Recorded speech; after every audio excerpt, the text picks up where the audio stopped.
시청자 여러분 안녕하십니까? JTBC 밤샘 토론의 신혜리입니다. 오늘 토론은 협치냐 강공이냐 4.15 총선 이후 국정은이라는 주제로 펼쳐보겠습니다. 여야 의원 두 분 그리고 초선 당선인 두 분 모셨는데요. 먼저 여야 의원 두 분입니다. 강병원 더불어민주당 의원 나오셨습니다. 안녕하세요. 서울 은평구 국회의원 강병원입니다. 국회에서 새롭게 활약할 두 분이죠. 먼저 허영 더불어민주당 당선인 나오셨습니다. 네, 안녕하세요. 춘천, 철원, 화천, 양구 갑 당선인 허영입니다. 정치의 말과 품격을 바꾸고 싶습니다. 말하는 힘보다는 듣는 힘을 가지고 국민을 섬기는 정치를 해나가도록 하겠습니다. 오늘 그 말하는 힘, 듣는 힘, 또 품격을 바꾸는 모습 보여드리겠습니다. 네, 다음으로 미래한국당 전주혜 당선인도 소개합니다. 안녕하세요. 미래한국당 전주혜 당선인입니다. 자, 그럼 본격적인 토론 시작해 보겠습니다. 먼저 오늘의 주제부터 영상으로 만나보시죠. 코로나19 사태 속에 치러진 21대 총선에서 유권자들이 선택한 것은 정권 심판이 아닌 국정 안정이었습니다. 과반을 훨씬 뛰어넘는 180석을 차지한 정부 여당은 향후 21대 국회에서 개헌을 뺀 모든 법안 처리에 있어서 야당의 동의 없이 단독으로 통과시킬 수 있게 됐는데요. 그러나 여당은 이전보다 국정 운영의 책임감이 더욱 막중해진 만큼 겸손함을 잃지 않겠다는 입장입니다. 열린 우리 당의 그 아픔을 우리는 깊이 반성을 해야 합니다. 허영 당선인도 말씀해 주시죠. 이번 선거의 결과는 코로나19 전쟁에서 또 향후에 극복해야 될 경제전쟁에서 강한 정부와 또 민생을 챙기는 국회로 전쟁에서 반드시 이겨내고 잘 민생을 챙기라고 하는 국민의 명령입니다. 그런 명령을 수행하는 과정 속에서 정말 싸우지 말고 일하는 국회로 뭔가 좀 대한민국 정치의 품격을 높여라 라고 하는 명령도 거기에 함께 담겨져 있는 게 이번 선거의 결과라고 저는 생각을 합니다. 그래서 민심은 여야가 협치를 하고 또 국회에서 이렇게 일하는 모습으로 함께 국난을 극복해라 라고 하는 것이 이번 선거에 민심 속에 담겨져 있는 국민의 중요한 명령이시죠. 속도를 내는 것도 협치를 해야 속도를 낼 수가 있다고 저는 생각을 하고 있습니다. 근데 이제 그동안 사실상 거리 정치나 이런 것들은 저희 여당에서 한 것이 아니라 그동안 이제 야당에서 거리 정치나 국회에 일하지 않고 국회를 외면하고 밖에서 정치 투쟁들을 해왔기 때문에 그런 부분들은 야당에서 좀 제대로 국회 내에 있어서 다양한 토론과 또 국회의 다양한 회의 시스템들 존중해 주셨으면 하는 그런 바람이고요. 아무쪼록 이 협치는 국민들의 준엄한 명령이다. 이번 선거의 명령이다. 이렇게 좀 생각을 하고 있습니다. 네 분이 다 협치를 하겠다고 말씀하시면서도 다 상대가 잘해야지 협치가 가능하다 이렇게 얘기를 하시네요. 그래서 제가 이제 처음 말씀드릴 때 기준을 얘기한 겁니다. 협치의 기준이 있습니다. 각자 각 당의 입장에서 20대 국회를 평가할 수가 있거든요. 근데 적어도 우리가 국회에서 뭔가가 안 풀린다 그래서 삭발을 하고 단식을 하고 장애투쟁하는 일은 없어야 되지 않겠습니까? 국정 운영의 파트너이기 때문에 미래통합당에 앞으로 어떻게 좀 갔으면 좋겠다라는 바람을 얘기해 주실 수 있을까요? 네. 이번 선거를 치르면서 저도 이제 TV 토론 과정에서 상대 미래통합당 후보로부터 많은 이제 공격을 받았는데 그 중에 저희 정권과 그리고 저에 대한 이념적 색깔 논쟁이었습니다. 사회주의 정권, 공산화 이러한 정말 5, 60년 전의 낡은 이념에 기반한 정치적 공격이 있었습니다. 아쉽지만은 우리는 지금 이제 4차 산업혁명 시대를 살고 있고 국민들은 정말 우리보다 반발 앞선 자세로 세계 선진화 시스템들을 극복하고 경제전쟁에서 이겨나라라고 주문을 하고 있는데 5, 60년의 이념의 잣대로 상대 후보를 폄하하고 정권을 폄하하는 모습을 보면서 이런 이념의 틀에서 좀 벗어나야 된다, 정치권이. 이런 생각을 좀 해보았습니다, 우선적으로는.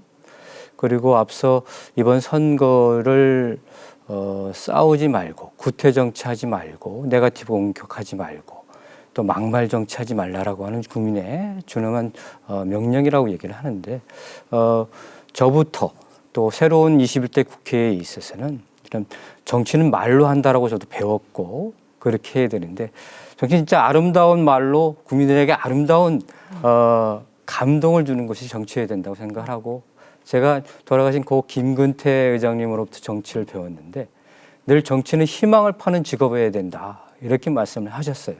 그리고 사람이 갖고 있는 희망의 크기를 계속해서 늘려주고 또 꿈의 크기를 크게 만들어주는 것이 정치의 역할이어야 된다. 이런 말씀을 많이 하고 제가 꼭 국회의원이 되면은 그런 정치인의 역할을 해야겠다라고 늘 다짐해 혹은 했습니다. 그래서 이런 좀 막말, 구태 정치로부터 좀 벗어나서 정치가 희망과 그런 꿈과 또 아름다운 그런 어떤 공감과 감동을 줄 수 있는 그런 정치 영역을 같이 노력해 나가야 되지 않겠는가 이런 좀 생각을 해봤습니다. 수 혁신에 대한 질문을 드렸는데 뭐 여러 가지 주문이 나왔습니다. 과연 미래통합당 어떻게 변신해 나가는지 또 그 국정운영 파트너로서 또 어떻게 좀 협치를 보여주시는지 저희가 지켜보기로 하고요. 자, 지금부터는 총선 이후 달라진 전국에서 어떻게 주요 국정 과제들이 추진돼 나갈지에 대해서 좀 하나하나 짚어보도록 하겠습니다. 먼저 가장 뜨거운 관심을 받고 있는 긴급재난지원금 얘기를 해보도록 하겠습니다. 이 당초에 정부는 소득 하위 50%에게 지급을 하겠다고 주장을 했었는데 이 여당의 의견을 받아들여서 70%까지 늘리겠다라는 입장을 정했었습니다. 자, 그런데 총선 국면에서는 여야가 모두 전 국민에게 지급하자라는 그런 공약을 내걸었죠. 자, 하지만 이제 총선 이후까지도 정부는 70%를 지급하겠다라는 입장을 고수하다가 이 100% 지급을 얘기하는 여당과 갈등이 있었고요. 그러다가 이제 절충안이 마련됐죠. 전 국민에게 지원하되 고소득층은 기부를 유도하도록 하자라는 이런 절충안이 마련이 됐습니다. 자, 그런데 이 안을 두고도 이런저런 논란이 있는데요. 이 자리에 나오신 논객들께서는 이번에 마련된 절충안, 그러니까 전 국민에게 주되 고소득층은 기부를 유도하도록 한다라는 안에 대해서 어떻게 생각하십니까? 이게 참 저희가 갈짓자 행보를 했다고 그러는데 결론적으로는 갈짓자 행보가 아니라 그 최종적인 이 안이 나오기까지의 과정이죠. 그것을 갈짓자 행보라고 하면 안 되는 거고 왜냐하면은 갈짓자 행보는 지금 야당에서 하고 있는 거죠. 맨 처음에 대통령께서 결정을 하고 나서 혈세 낭비다 포퓰리즘이라 해가지고 사실상은 이런 재난지원금에 대해서 반대를 하지 않았습니까? 그러다가 선거에 유불리를 따져서 50만 원씩 전 국민에 지급하자라고 입장을 완전 180도 다른 입장들 됐다가 지금은 또 70%로 주겠다, 줘야 된다라고 얘기를 하고 있는 거 아니겠습니까? 제가 이제 말씀드리는 거는 제가 지금 얘기를 드리고 있으니까 저희는 어떻게 하든 간에 지지급 받고 해서 최대한 내부에서의 소통의 과정을 통해 가지고 단일화를 만들고 국민께 신속하게 집행하기 위한 절차적 프로세스를 거쳐 나가는 것입니다. 여기에 대해서 가장 중요한 기준은 여야이고 국민에게 약속한 부분들은 지켜야 된다는 것이죠. 그런데 그것을 번복하는 순간 저희 당은 사실상은 50만 원씩 지급하자라고 야당도 황교안 대표 얘기를 했으니까 당연히 전 국민의 골고루 주장한 부분들에 있어서 우리가 추가적으로 2차 제안을 하게 되면 당연히 그 부분들에 대해서는 합의가 이루어지겠구나라고 하는 그런 암묵적 대화와 타협의 그러한 프로세스를 거쳐온 거라고 봐야 지금 이제 말씀하시는 협치는 서로 그렇게 뭐 서로의 의사를 그냥 상대방의 이야기를 듣고 하는 것은 아니지 않습니까? 제가 얘기를 좀 하고 있으니까 좀 얘기를 들어주시면 좋을 것 같습니다. 마무리를 하시죠. 네. 이게 이제 코로나19라고 하는 초유의 사태 때문에 발생을 하는 거고 이러한 국가적 재난 상황에 있어서는 사실상은 이게 선별적 지급이건 공평한 지급이건 하여튼 빠른 그 여야의 합의를 통해 가지고 국민에게 약속한 것들은 국민들이 안심하게 든든한 국가의 안전망을 제공받아서 생활을 안정들 일어날 수 있게끔 결정하고 빨리 집행하는 게 중요합니다. 제가 한 말씀 드리겠습니다. 아까 우왕좌왕이라고 말씀하셨는데요. 우왕좌왕을 하고 있는 거는 미래통합당이고 계속해서 오락가락을 하고 있고 끊임없이 정부 여당이 어떤 안을 내놓으면 무조건 반대로 가고 있는 겁니다. 20대 국회에서 그렇게 우리 국민들이 비판했던 모습을 또 20대 국회 마지막에 이 코로나 극복을 위한 긴급 재난지원금 문제를 가지고 하고 있는 겁니다. 제가 말씀드려볼게요. 3월 22일 날 황교안 대표가 이렇게 얘기합니다. 재난 기본소득이 아니라 재난 긴급 구호 자금을 주자. 이건 뭔가 선별적 지원을 얘기하신 거죠. 4월 5일 날 황교안 대표가 선거 직전에 얘기합니다. 전 국민에 50만 원씩 즉각 지급해야 한다고 얘기합니다. 이때 아마 이 김종인 총괄 선대위원장도 뭐라고 얘기하셨냐면요. 세출 구조 조정을 해서라도 500조 예산인데 20% 조정을 해서 100조라도 지금 빨리 국민들에게 나눠주자는 얘기까지 아이디어를 냅니다. 그다음에 총선이 끝난 이후에 4월 20일 김재원 예결위원장이 이렇게 얘기합니다. 전 국민 지급에 반대한다. 소득 상위 30%까지 100만 원 주는 건 안 된다고 얘기를 합니다. 이때부터 문제가 생긴 거 아닙니까? 왜냐하면 정부는 비록 70%까지 주는 안을 국회에 제출했지만 당 대표께서 이미 전 국민이 주자고 했으니 국회 논의 과정에서 이 추경안이 충분히 논의 과정에서 증액에 대해서는 정부가 동의하면 되는 문제이기 때문에 될 거라고 생각했던 겁니다. 그런데 4월 22일 날 심재철 권한대행이 이렇게 얘기합니다. 당정 합의부터 해오라 그럽니다. 그래서 어제 당정 합의를 완료해가지고 100% 지급하되 고소득자는 기부를 유도하겠다고 얘기를 했습니다. 그랬더니 김재원 예결위원장이 어제 또 얘기를 합니다. 이 합의안에 대해서 합의하라고 합의를 해왔더니 긴급 재난지원금 수정 예산안을 제출하라고 어제 또 얘기를 합니다. 그래서 오늘 이 수정안을 제출했습니다. 지난번에 9조 7천억에서 이번에는 14조 3천억으로 수정안을 제시를 했습니다. 그랬더니 이번에 김재원 예결위원장이 또 뭐라 그럽니까? 거기에서 지방비가 2조 1조 원이었는데 3조 1조 원으로 1조가 늘었다. 이 지방비에 대해 각 지방자치단체에서 다 오케이 했는지 합의를 해가지고 오라는 게 한 겁니다. 누가 오락가락 합니까? 예산의 편성권은 그 정부가 갖고 있는 거예요. 그 예산의 편성권을 헌법에 보장된 정부가 갖고 있는 예산 편성권을 여야 간에 합의를 해가지고 대통령이 야당 대표 만나가지고 한다? 이거는 저는 헌법을 넘어서는 얘기라고 생각이 들고요. 적어도 이 코로나 국난을 극복하기 위해서 국민의 삶을 챙기고 생계를 챙기고 경제 위기에 대응하기 위한 자금 지원에 대해서는 선별적 지원이냐 보편적 지원이냐 뜻은 달랐지만 여야가 이미 다 얘기를 했던 겁니다. 방법론에 대해서는 심지어 세출 조정해가지고 100조 마련하자라고까지 나왔던 겁니다.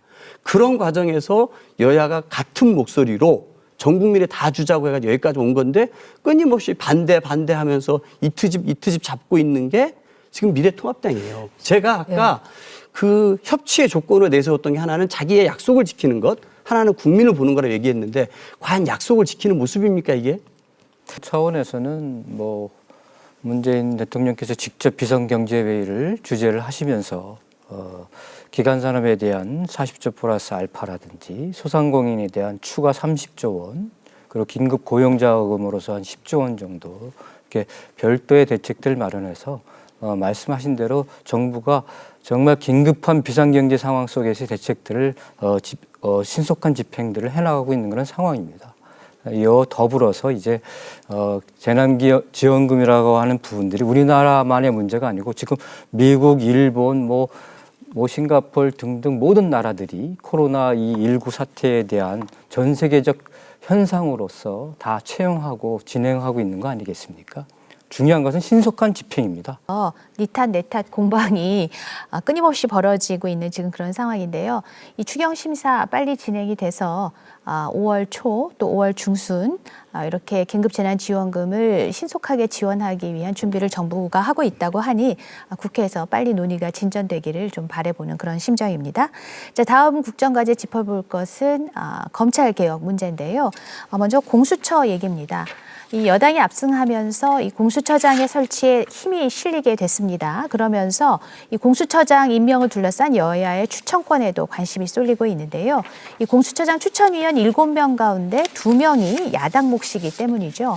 자, 그래서 이 원래는 미래한국당 그리고 더불어시민당이 통합당과 또 이제 민주당이랑 이렇게 각각 합당을 하게 이렇게 되어 있었는데 이 공수처장 임명권 문제 때문에 이들 당이 합당을 하지를 않고 별도의 교섭단체로 남는 게 아니냐라는 관측이 나오고 있습니다.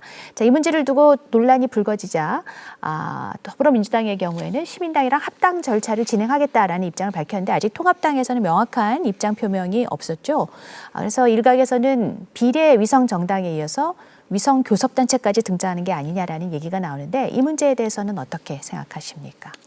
야당에서 이런 그 합의하에서 마련된 공수처 법안에 대해서 거기에도 이제 4+1 체제 내에 있어서 야당도 있었으니까요.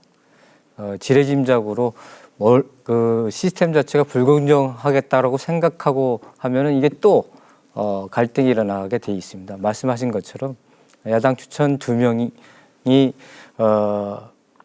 합의를 하지 않으면은 이거는 도저히 뭐 대통령이 임명할 수 없는 그런 체제가 시스템상으로 마련되어 있기 때문에 법안대로 진행된다고 한다면 공정하게 진행될 것이다. 이런 좀 확신을 가지고 있습니다. 그러니까 적어도 이 자리에 나오신 네 분의 말씀만 들어보면 더불어민주당하고 더불어시민당은 합당을 할 것이고, 그리고 여권에서 그렇게 할 거기 때문에 미래통합당하고 미래한국당도 합당을 할 것이고, 그러면 우리가 비례위성정당이 등장하는 모습은 국민들이 봐야 됐지만 이 위성교섭단체가 등장하는 모습은 보지 않겠네요. 그렇게 생각하면 되는 걸까요? 어떻습니까? 현재 미래한국당에서는 뭐 그런 부분에 있어서는 논의된 사실이 전혀 없습니다. 네, 알겠습니다. 저희는 현재라는 단서를 붙이지 않고요. 네. 저희는 무조건 없습니다. 무조건 없고 네. 합당합니다. 네. 생각은 어떠신지요? 글쎄 뭐 해석의 깊이가 너무 과도하신 것 같고 개인의 거취의 문제가 중요한 것이 아니라 검찰 개혁이 중요한 것이죠. 윤석열 사퇴론이 검찰 개혁의 본질을 흔들어서는 안 된다고 생각을 합니다. 검찰도 헌법 위에 존재하는 권력을 함부로 쓰면 검찰권을 쓰면 안 된다고 생각을 하고 있고요.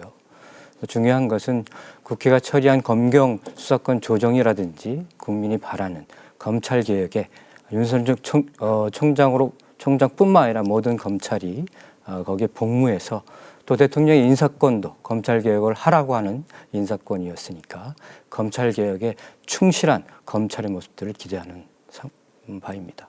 네. 중립성, 지금 윤석열 검찰총장 체제의 중립성 충분히 지켜지고 있지 않은가요? 중요한 건 스스로입니다. 지금 2014년에서 19년 검찰 자체, 검사가 연루된 사건에 대한 기소율이 0.13%밖에 안 됩니다. 판사들은 0.4%밖에 안 되는 거예요. 이런 불공정한 것 때문에 국민들이 검찰 개혁을 요구하는 것이거든요. 일단 검찰 스스로의 개혁을 국민들은 요구하고 있다. 이렇게 생각하고 있습니다. 네. 허영 당선인은 어떻게 생각하세요? 네, 우리 강병원 의원께서 얘기하신 전반적인 기조에 대해서는 다 동의를 합니다. 그리고 기업들이 고용 유지를 위해서 코로나19 상황에 더 어려워지고 있는데 이 고용 유지를 위한 지원금들을 정말 확대해 나가야 된다고 생각합니다. 또 무엇보다도 혁신성장 차원에서 여러 가지 창업 지원을 하고 있는데 중요한 것은 물론 뭐 실적을 해서 성공하는 기업들을 만들어내는 것도 중요하지만 청년들이 본인의 꿈과 재능과 또 여러 가지 사업 아이템을 가지고 도전하고 실패했을 때 그 실패해도 괜찮아 할 수 있게끔 뭐 그것을 회수하지 않고 실패 지원금 같은 것들을 좀 만들어서 도전 정신들을 고취할 필요가 있다라고 생각이 됩니다. 그리고 청년들도 이런 공공의 영역에 있어서 또 사회 혁신의 영역에 있어서 문제 있는 사회 시스템들을 고쳐나가는 데 있어서 본인들의 꿈과 재능과 아이디어들 많이 적극적으로 좀 발휘를 해서 그것을 협동조합이나 사회적 경제 영역에서 좀 고쳐나가는 그런 시도들을 하면 거기에 국가가 투자를 해서 실패해도 괜찮아 할 수 있게끔 회수하지 않는 그런 실패 자금 같은 것들을 적극적으로 좀 지원해 나가는 것도 굉장히 중요하지 않을까 그렇게 생각이 되고요. 그런 것을 준비하기 위해서 청년 수당을 좀 촘촘하게 줄 필요성이 확대해서 줄 필요성이 있습니다. 그래서 그런 도전 자금이라든지 그리고 실업 기간 내에 있어서의 실업 보조를 할 수 있는 그런 청년 수당을 기본소득 개념으로 조건 붙이지 않고 일부 지자체에서는 하고 있지만 그렇게 좀 해나가는 것이 굉장히 필요하다 이렇게 좀 생각을 하고 있고 무엇보다도 지금 이제 청년기본법 통과된 이후에 이제 청년들이 정책을 입안할 수 있는 주체가 됐습니다.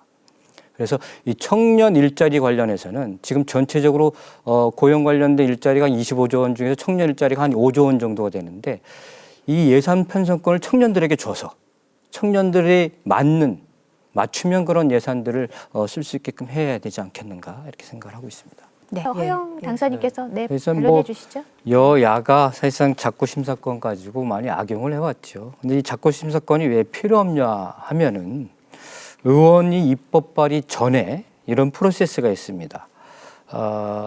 입안을 의뢰를 하면 담당 법제관이 이제 접수를 하고 외부 전문가 자문을 받고 법제관 합동 검토도 하고 거기에서 과장, 심의관, 실장 이렇게 체계적으로 검토를 하고 의원에게 이제 법률안을 제공하고 또 발의 후에는 법률안 위원회에 상정을 하고 취지 설명하고 전문위원 또 검토 보고를 하고 대체 토론도 하고 소위원회 검토하고 그다음에 찬반 토론도 하고 그다음에 법안 처리를 하게 되지 않습니까? 법안 처리 과정이 이렇게 전후로 굉장히 전문가들의 검토 과정들이 있음에도 불구하고 자꾸 심사권이라고 하는 것을 가지고 그동안 법사위에서 많이 여야가 이 국회를 싸움 국회로 만드는 데 있어서 많이 악용을 했다는 말씀을 좀 드리면서 폐지가 되어야 된다. 얼마든지 국회 자체적인 그런 어떤 법안 검토 과정들이 이미 시스템화되어 있다. 이렇게 좀 말씀을 드리고 싶고요.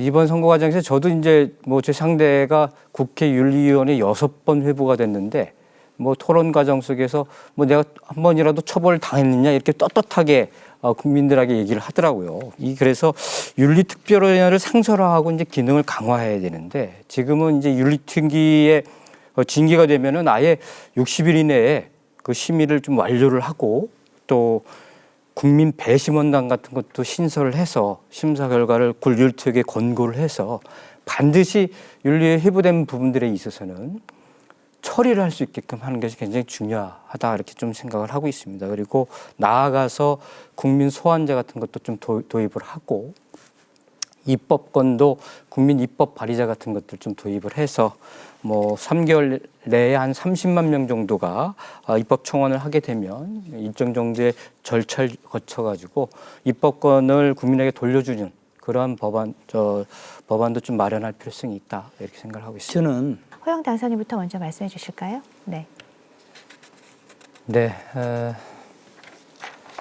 빌 게이츠는 우리나라 코로나19 대응에 대해서 전국적인 폐쇄 조치 없이 훌륭하게 코로나19를 대응해 나간 유일한 나라라고 칭찬을 했습니다. 자만하고 방심하지 말아야 되겠지만 이 모든 것은 우리 국민들이 국가적 재난에 합심해서 노력해온 결과라고 생각을 합니다.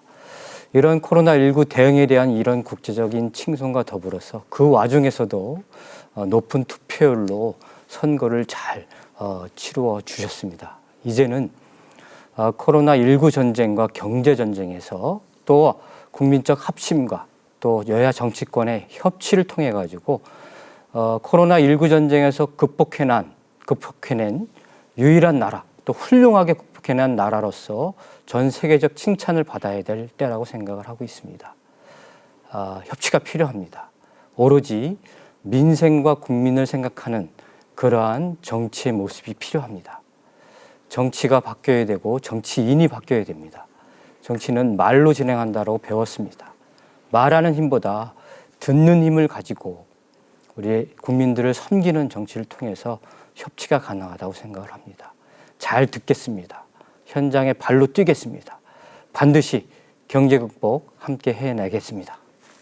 지난 4.15 총선에서 민심이 주문한 것은 야당에 대해서는 전면적인 그런 혁신을 통해서 환골탈태하기를, 또 여당에 대해서는 국정 운영을 제대로 해서 국난을 빨리 극복할 수 있기를 그렇게 주문한 것으로 압니다.